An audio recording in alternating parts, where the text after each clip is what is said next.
అందరికీ నమస్కారం. మనందరం అన్నదానాల పేరిట చాలా ఫుడ్ వేస్ట్ చేస్తున్నాం, తెలుసో తెలియకో. దేవుడి ప్రసాదం అని చెప్పి అందరికీ పెడుతున్నాం, ఉచితంగా భోజనం అని మనం అనుకుంటున్నాం తప్ప అది ఎవరికి పెడుతున్నాం? ఉన్న వాళ్ళకే పెడుతున్నాం. కొద్దో గొప్ప గడుస్తున్న వాళ్ళకి, ఎంతో కొంత కష్టపడి సంపాదించుకునే వాళ్ళకే పెడుతున్నాం. ఏమీ లేని వాళ్ళు, మనకన్నా అధ్వాన పరిస్థితుల్లో ఉన్న వాళ్ళు చాలామంది ఉన్నారు.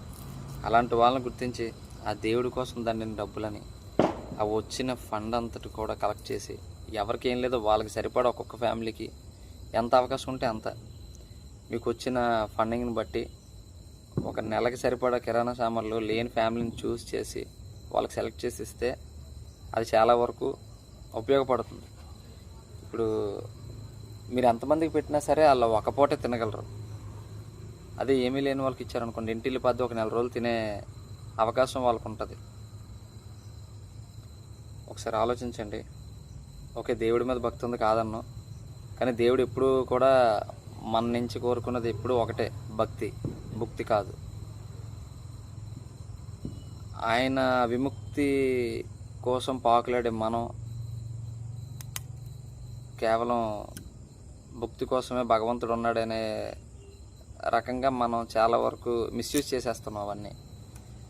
అలా చేయొద్దు, ఆలోచించండి. అన్నదానం చేయడం తప్పు కాదు, కాకపోతే ఈ రకంగా చేస్తే ఎంతో కొంత ఉపయోగం లేని వాళ్ళకి ఉపయోగంగా ఉంటుందని చెప్పి నా ఆలోచన.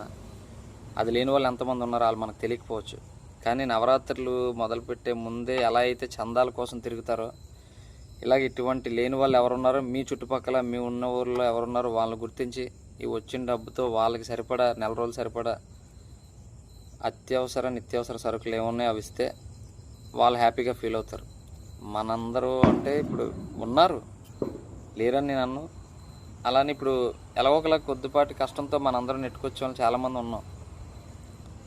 సో మన కోసం ఆలోచించకుండా అలాంటి లేని వాళ్ళ కోసం ఆలోచించి అన్నదానానికి అసలైన అర్థం తెలుపుతారని కోరుకుంటున్నాను.